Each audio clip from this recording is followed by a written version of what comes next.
Hello, everyone. Happy Wednesday. I am so lost with my days because of um, Memorial Day and having a day off.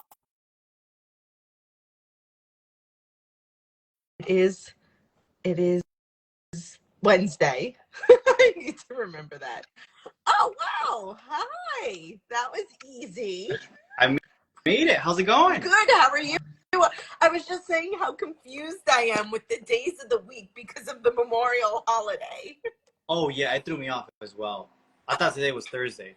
Um, you know what? A woman that I met today, she was a day ahead, but I'm a day behind. So I keep thinking it's Tuesday.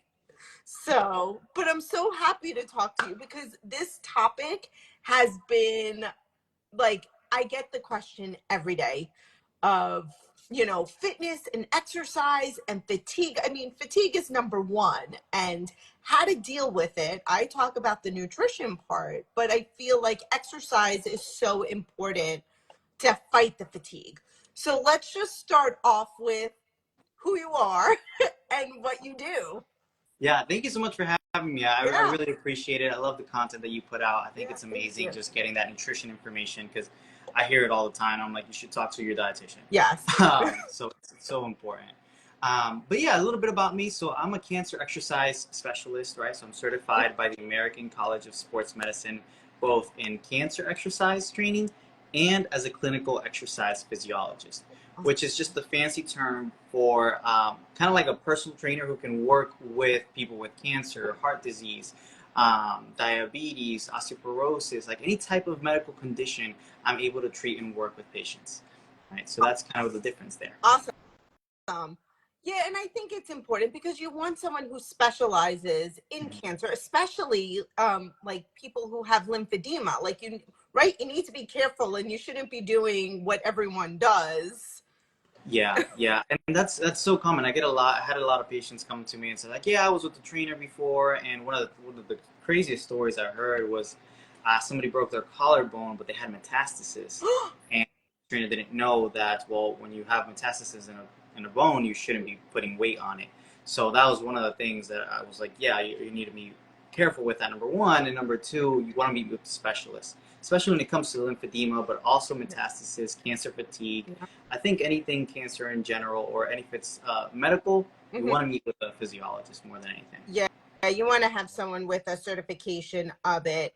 So I did get a whole bunch of questions, but we'll go through them and, just add on to it. But so the first question I got is, are there specific exercises that are more beneficial for cancer patients dealing with fatigue? And what strategies are there to deal with it? Yeah, that's a great question. So the research is kind of a little bit across the board, right? Because we're all Sure. different, and cancer types are all different. The type levels of fatigues are all different. So I'll give you a little bit of everything for a Sure. little bit of everyone, right?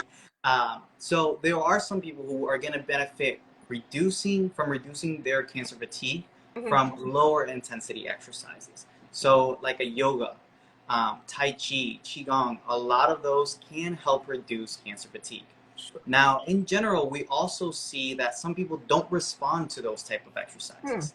And what that means is that they need a little bit more stimulus. So they need a higher intensity than a lower intensity exercise, right? Sure. So a cardio or a lifting session is going to be better for you. So if you've done the yoga and it doesn't help, right? And when I Hmm. say it doesn't help, give it at least 2 to 3 weeks. If you don't notice any difference, then increase the intensity, trying with a brisk Hmm. walk, like a moderate intensity, or lifting weights where you kind of give yourself that little scrunchy face at the end of the lift, right? That's like awkward face, right? That's how you know you're reaching that moderate intensity in your lift, right? Now, some people need a higher intensity above that, and they might benefit from a higher intensity Hmm. exercise. But in general, if that lower intensity form didn't do it for you, then trying to reach a moderate intensity from either cardio or lifting. Another thing with that is you might experience benefits from lifting compared to cardio, right? What I always say is that I personally think it comes down to your intensity of how hard you feel you're working. You know, strong after cancer, like she's somebody who does competitive lifting Yeah. and she feels great. Yeah. lifting weights, and she uses cardio as a way to kind of litmus test whether she should do it.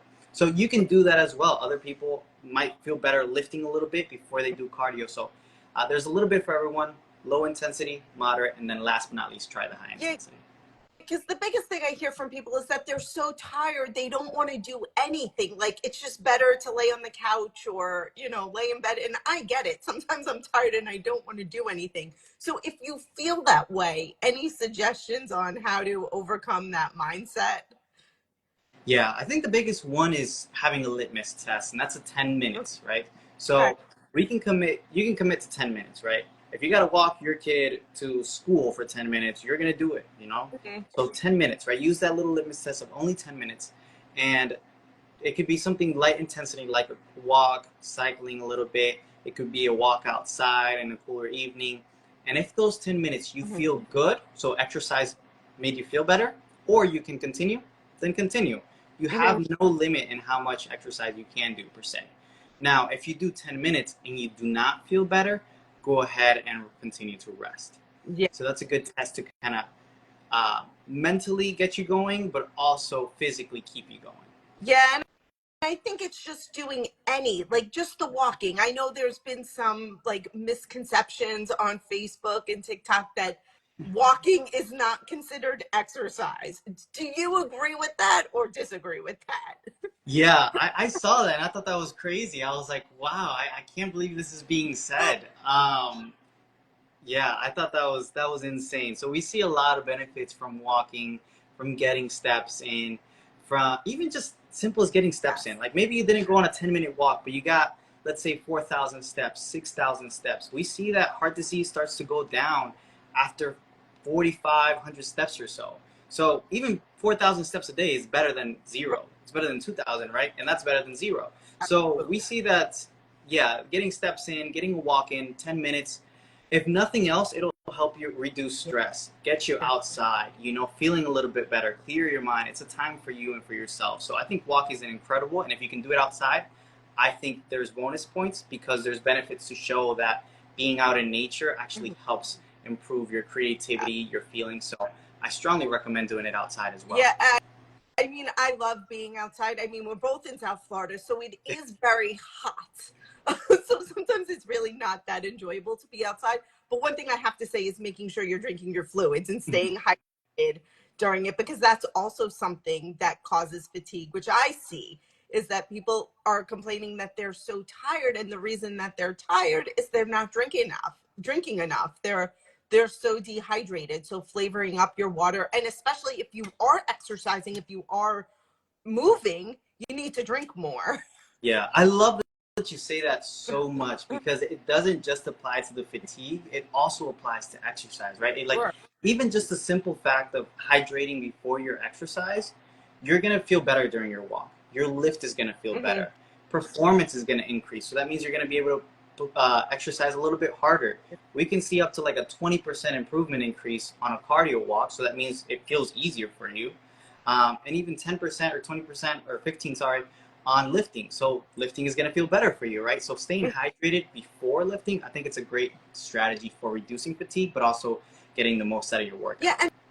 and with that, so just, is there a recommendation of how much you should drink before you work out? Like, I know I had a issue where I would drink a ton of water before I worked out, and then all of a sudden I would get nauseous on the treadmill because I guess I drank Mhm. too much water, and that blew everything up. So is there a suggestion of how much water you should before you start working out? Yeah, that's a great question. So something I like to say is, the water is going to be different for everyone. You're going to hear like you need to Yeah. drink a jug, a gallon of water. And I think that's way too much, right? And it also depends on your diet. If you eat fruits and vegetables, you're going to be more hydrated than not eating fruits and vegetables, right? So I think it really depends on a lot of different factors. But a nice litmus test again is your urine color. If it's a slight yellow or like a little bit clear, then you're going to be more hydrated. If it's clear and you've gone to the bathroom twice, then you might be too hydrated for that.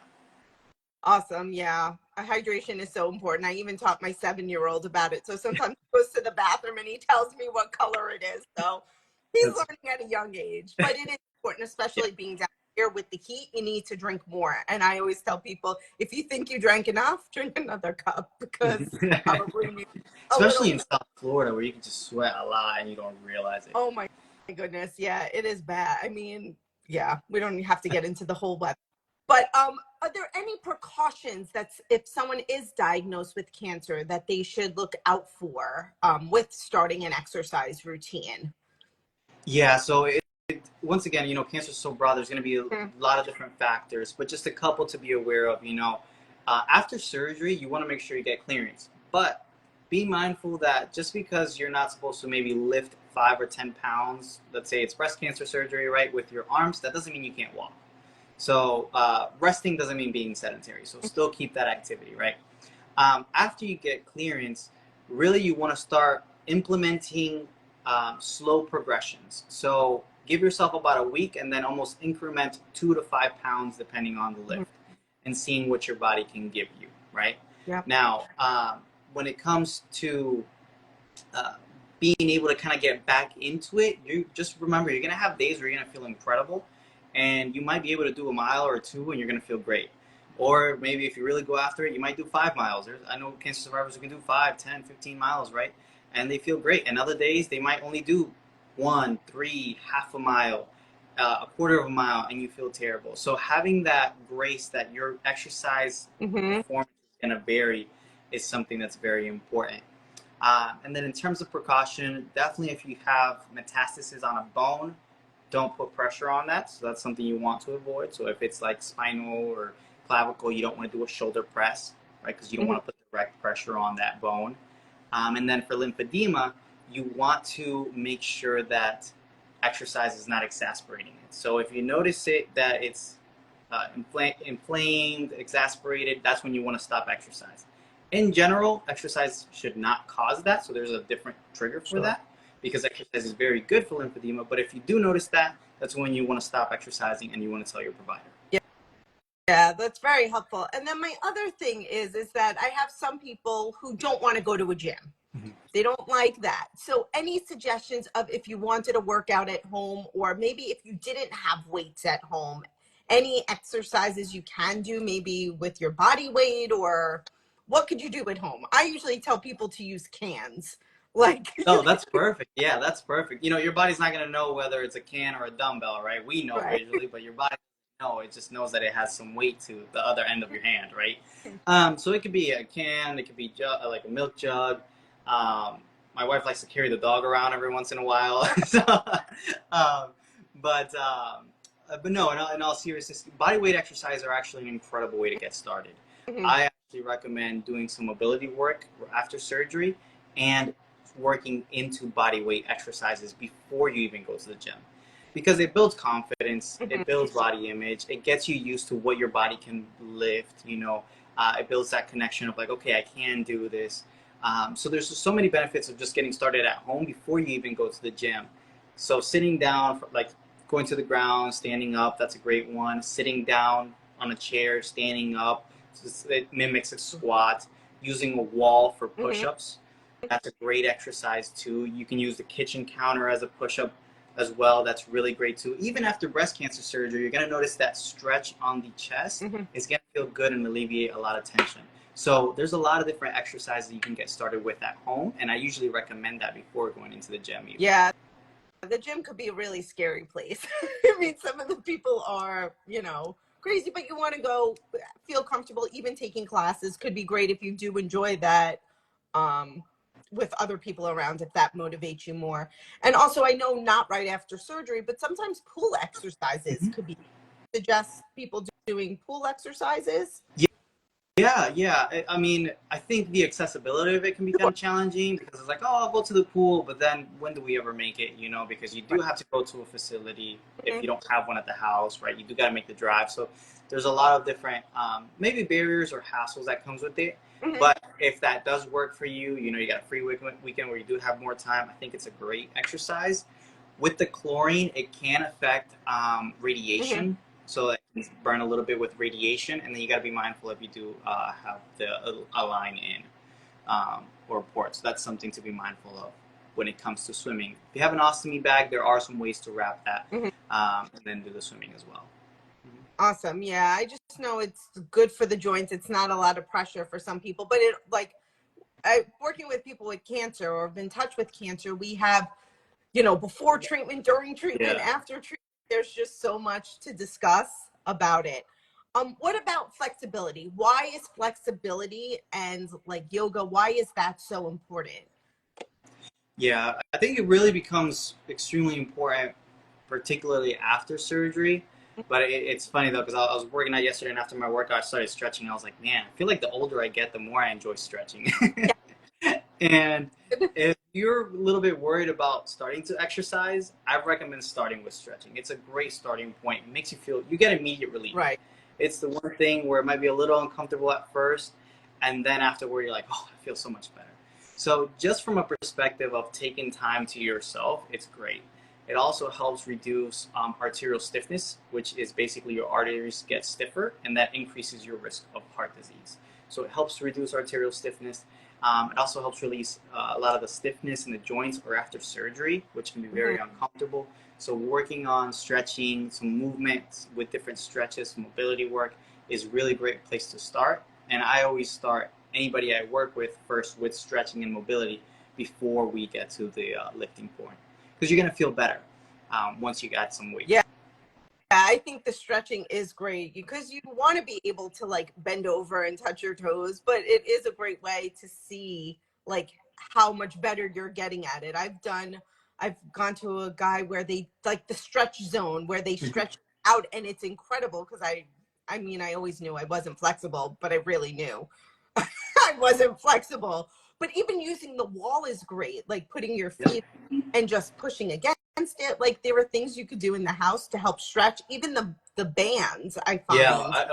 I was gonna say a belt. If you don't have a belt, I mean a band, you can use a belt. That's a great way to help you stretch as well. Yeah, because those help. I mean, you don't have to have someone stretch you out, but the bands help. Or even I know with yoga classes, they have the what is it the bricks. Oh, the little blocks, yeah, the Yes, yoga that blocks. help. And then you see like as time goes on, wow, you needed a block or two. Right. Yeah, And then you're down to zero, and you just see how much more you feel more flexible, and you're able to bend over because as we get older we get stiffer, and we want to be able to like sit on a toilet and get back up. Like I'm not trying to be funny, but it's the truth. We need to work on these muscles so we're able to continue life. We're able to stand and cook and bend over and do laundry. I mean, all of that stuff helps. yeah, and it's great for prevention of future pain as well. Yeah. You know, making sure you're stretching out your back, your hips can help prevent a lot of that lower back pain from sitting so long, right? Yeah. Sciatica pain as well. So stretching the glutes, hips, lower back, I think is really, really important. Yeah. And if anyone has any questions, put it in the comments. We're here to answer them. We're here to talk about exercise and fatigue, what to do if the fatigue does hit. We were talking about moving and stretching, even walking, um, because it is important. But even doing things around the house, I find very helpful, because I have one of those dumb watches that counts steps. But like, it's crazy because I'm in the house, like doing things, laundry, cooking, and then I look at my watch and see I did 5,000 steps. Mm-hmm. I have a big house, but just walking back and forth, it adds up throughout the day. Like you don't have to go to a gym, like we were saying, just small little movements in the house. And I agree with you about the 10 minutes. Sometimes I even tell people to start with 5 minutes, 5, 10 minutes. Can you do it for that? And then see how you feel afterwards, because we just want to start. You don't Right. have to, that's the biggest thing. You don't have to go run a marathon tomorrow, but starting with small little goals, because it does help with fatigue. Yeah, it's a big difference. It makes a big, big difference. And even if you compare like a normal day, let's say you work a 9 to 5 or work a desk job, you compare a normal day where you just sit down and get a lot of work done versus another day where you sit down and you get a lot of work done, but you're intermittently walking around that day. You're gonna feel a big difference in terms of when you go to bed. You're gonna feel like I feel like I much Yeah. better. Just in standing up, sitting down, walking around a little bit more, it makes a big difference. And at work, we used to do it. We should do it again, but every hour on the hour, we would do 10 squats. Oh, that's perfect. So by the end of the day of an 8-hour shift, we did like 80 squats, 70 squats, Mhm. whatever it is. But hey, it's better than me saying, hey, JC, go do 80 Right. squats. Well, if Yeah. you said that to me, I'd probably do a few and like pass out. But to do 80 at a time is a lot. But if you just do, 10 at a time, Yeah. you do a lot more. It makes a big difference. It makes a huge difference being able to break it down like that, for sure. Yeah, I mean, I like to look at it that way because it's even with nutrition, it's small edible pieces that you could swallow versus looking at the big picture. Even with exercise, I know it's recommended at least 150 minutes a week of exercise. But if we break that down to 30 minutes a day, but now let's break it down even smaller to 10 minutes 3 times a day, it's not as daunting, not Yeah. as hard to do. So breaking up your goals into small little pieces. Yeah, those little exercise snacks throughout Yeah. the day. That it really works. There's research to show that it is beneficial. It is helpful. You still get the benefits from it. So yeah. Yeah. I mean, is there anything else you want to bring up or if anyone has any questions? Well, I was gonna ask you. Is it when it comes to? I know this is an exercise talk, but when it comes to fatigue, is there any nutrition aspect of things Yeah, that's generally recommended? sure.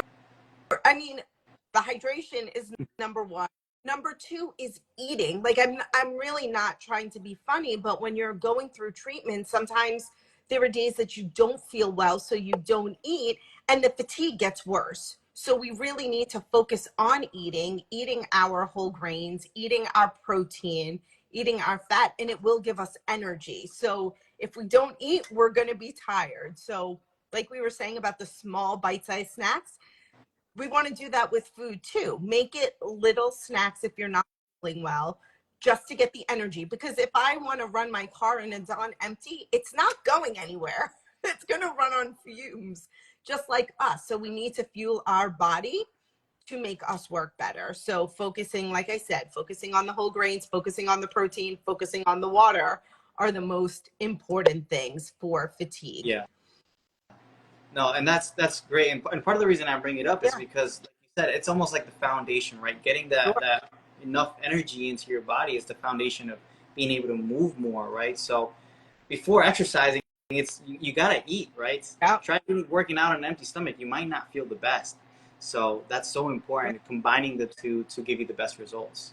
Yeah, and even on Cancer wrote facts. Personally, my fatigue was way worse when I didn't eat. Even when I don't feel hungry, I just eat and track calories to ensure I'm fueling my body to move even a little right after chemo. Yeah, just a little bit, even if it's bites. I'm always saying, just take a bite. It doesn't have to be a big meal. Even if you take a sandwich, cut it into 6 little pieces, even if you eat that little piece, it's better than doing nothing at all. And thinking of your food now as medicine.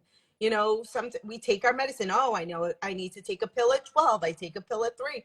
Okay, food is the same thing. You got to take a bite at 12. You have to take a bite at 3, just so it's not as much pressure. Hmm. That's my thing, because I see the families going head to head because the caregiver makes food and the loved one only takes a bite of it, so they're upset because I made all this food and you didn't eat a lot. But it's okay. That's my thing. It's okay. Use smaller plates, just a little at a time, because even so, even if it took you a full day to get the sandwich in, who cares? You got it in Right. versus nothing at all. No, I love that. I think that's a great example, and I love that you bring that case up because that is so important. Yeah. That is so important.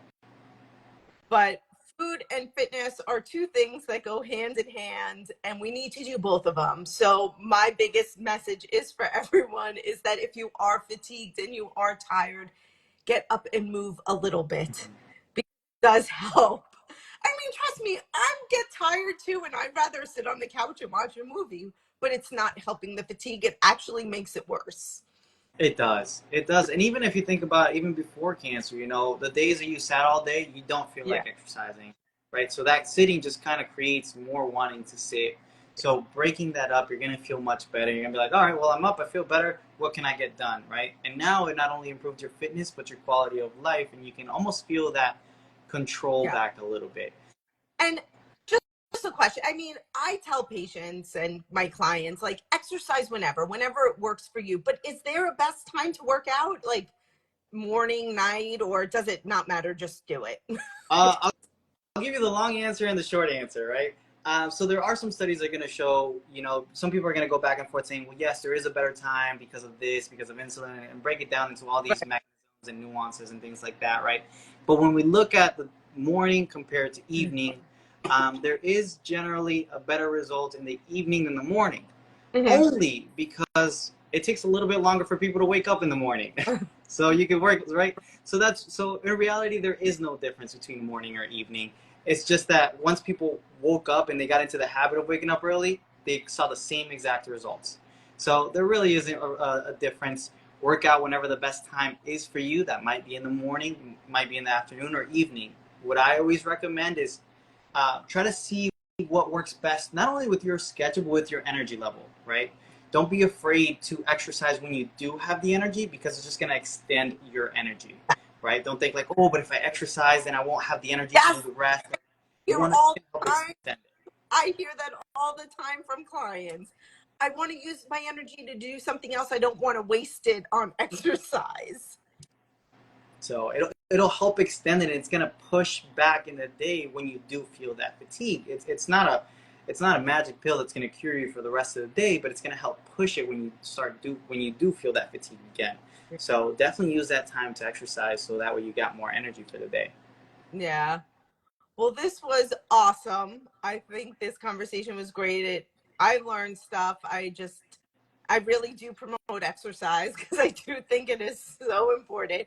And one thing with exercise too, I just want to say is that you have to find what you enjoy doing.